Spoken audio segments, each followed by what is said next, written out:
Lição 9. 30 de novembro de 2025. Vontade, o que move o ser humano. Texto áureo. Digo, porém, andai em espírito e não cumprireis a concupiscência da carne. Gálatas capítulo 5, versículo 16. Verdade prática. Leitura bíblica em classe. Gálatas capítulo 5, versículos 16 a 21. Digo, porém, andai em espírito e não cumprireis a concupiscência da carne. Porque a carne cobiça contra o espírito, e o espírito, contra a carne, e estes opõem-se um ao outro, para que não façais o que quereis. Mas, se sois guiados pelo espírito, não estáis debaixo da lei. Porque as obras da carne são manifestas, as quais são prostituição, impureza, lascívia, idolatria, feitiçarias, inimizades, porfias, emulações, iras, pelejas, dissensões, heresias, invejas, homicídios, bebedices, glutonarias e coisas semelhantes a estas, acerca das quais vos declaro, como já antes vos disse, que os que cometem tais coisas não herdarão o reino de Deus. Tiago capítulo 1, versículos 14 e 15. Mas cada um é tentado, quando atraído e engodado pela sua própria concupiscência.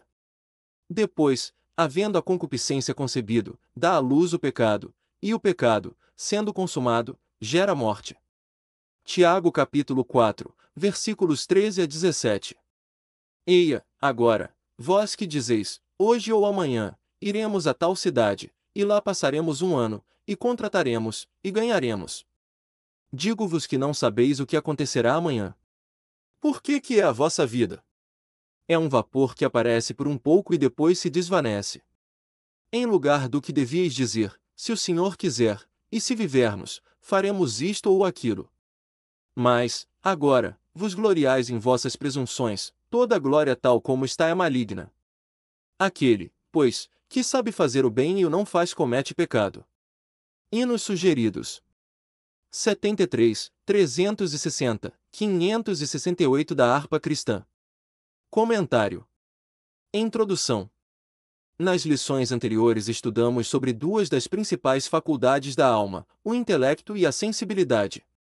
Vimos a relação entre o que pensamos e sentimos e como pensamentos e sentimentos podem influenciar a vontade e as decisões.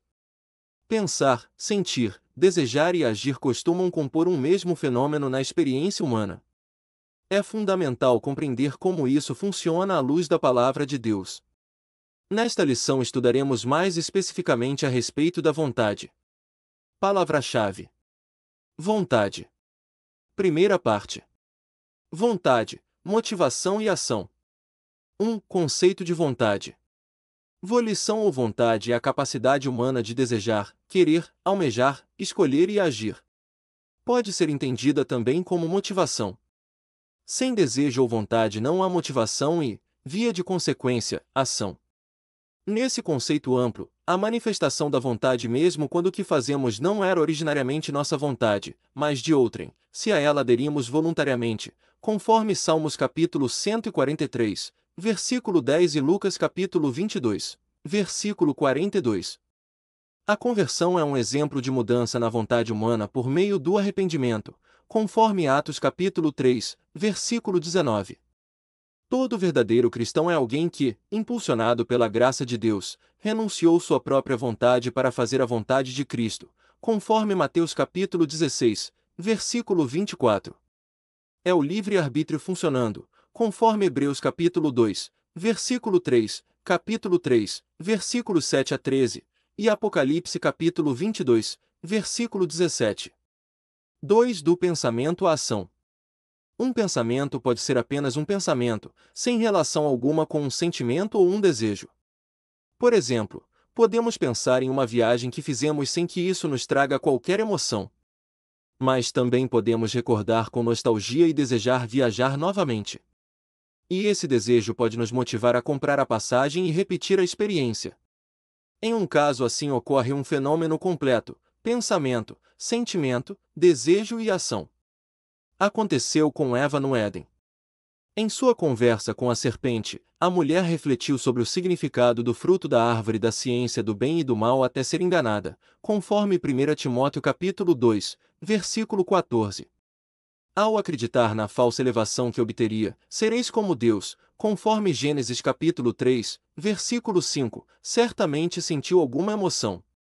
O próximo passo foi a manifestação do desejo, que gerou a ação, tomou do fruto e comeu, conforme Gênesis capítulo 3, versículo 6.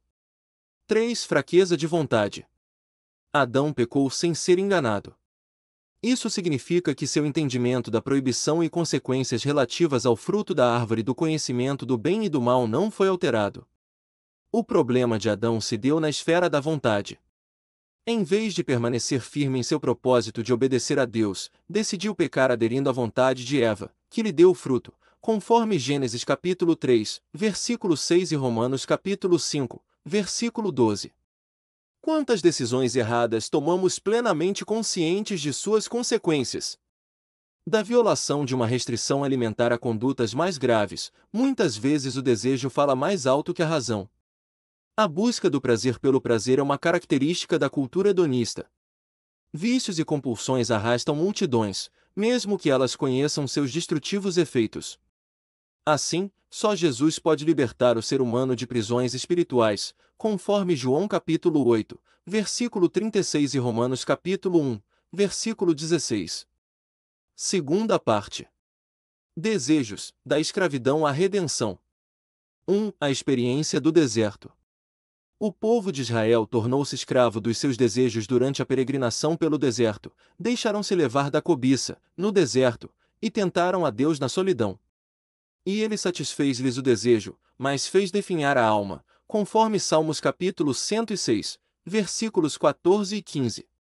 Apesar das grandes maravilhas operadas por Deus, os hebreus, tomados de ingratidão, lembravam-se das comidas do Egito e se deixavam dominar por seus desejos, conforme Números capítulo 11, versículos 5 e 6. Pensavam, sentiam e desejavam o que lhes era servido na casa da escravidão, de onde haviam sido libertos com mão forte, conforme Êxodo capítulo 20, versículo 2 e Deuteronômio capítulo 26, versículo 8. O culto aos desejos lhes trouxe terríveis consequências, perecimento e morte, conforme Salmos capítulo 78, versículos 29 a 33, Números capítulo 11, versículos 33 a 34, e capítulo 14, versículo 29. Como nos adverte Paulo, tudo isso foi escrito para aviso nosso.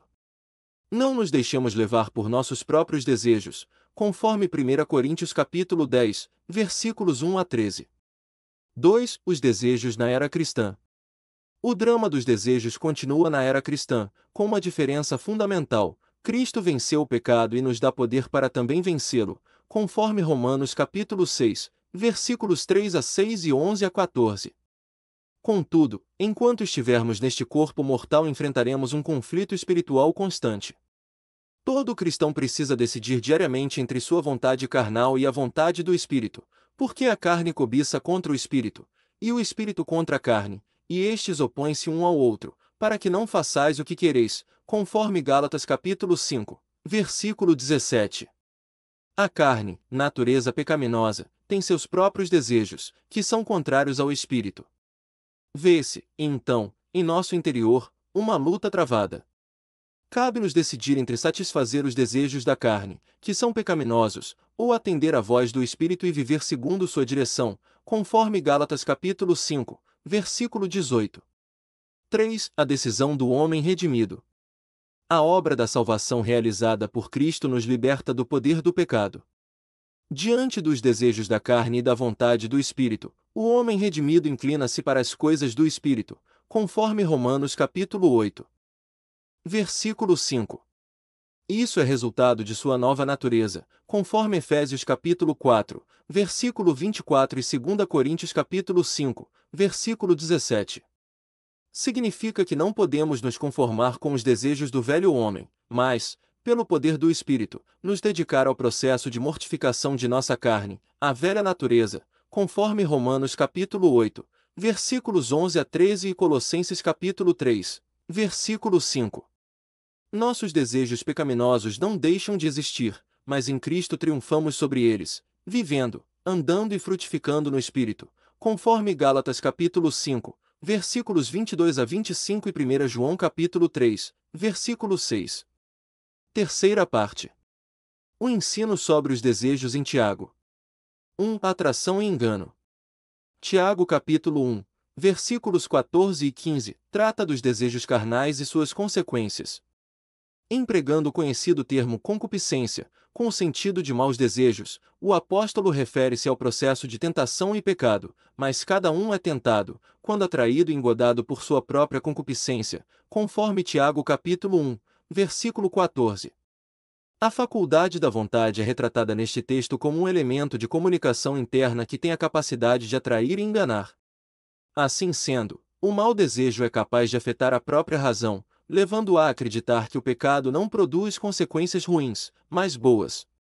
Nesse processo, a mente é entorpecida depois do desejo ter sido aguçado. 2. Abortando o processo. Na lição 7 estudamos sobre a importância de interromper maus pensamentos para evitar a prática de pecados. Pelo texto de Tiago observamos que é preciso, também, abortar os maus desejos. Aliás, eles são ainda mais perigosos, pois podem influenciar diretamente nossas decisões. Quando encontra seu objeto ou alvo, o desejo se torna intenso. Se não for rejeitado, não descansa até convencer, derrubando as barreiras da consciência. Depois, havendo a concupiscência concebido, dá à luz o pecado, e o pecado, sendo consumado, gera morte, conforme Tiago capítulo 1, versículo 15. Que o Senhor nos livre de toda a tentação, conforme Mateus capítulo 6, versículo 13. Não nos esqueçamos, contudo, de fazer a nossa parte, viver em constante vigilância e oração, conforme Mateus capítulo 26, versículo 41.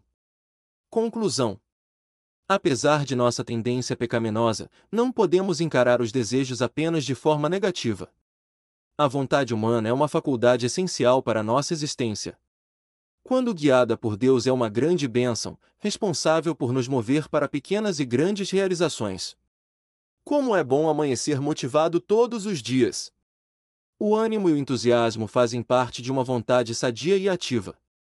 São dados por Deus e servem para nos impulsionar para as tarefas cotidianas, independentemente da fase da vida, conforme Salmos capítulo 92, versículos 12 a 14, Joel capítulo 2, versículo 28, e Tiago capítulo 4, versículo 15. Revisando o conteúdo. Pergunta 1. Qual o conceito de vontade? Volição ou vontade é a capacidade humana de desejar, querer, almejar, escolher e agir. Pode ser entendida também como motivação. Pergunta 2. Como se dá um fenômeno completo, envolvendo vontade e ação? Em um caso assim ocorre um fenômeno completo: pensamento, sentimento, desejo e ação. Pergunta 3. Como se dá o conflito entre vontade e razão? Da violação de uma restrição alimentar a condutas mais graves, muitas vezes o desejo fala mais alto que a razão. A busca do prazer pelo prazer é uma característica da cultura hedonista. Pergunta 4. Como deve agir o homem redimido diante dos desejos da carne? Diante dos desejos da carne e da vontade do Espírito, o homem redimido inclina-se para as coisas do Espírito, conforme Romanos capítulo 8, versículo 5. Pergunta 5. Como os desejos atuam para nos enganar? Assim sendo, o mau desejo é capaz de afetar a própria razão, levando-a a acreditar que o pecado não produz consequências ruins, mas boas.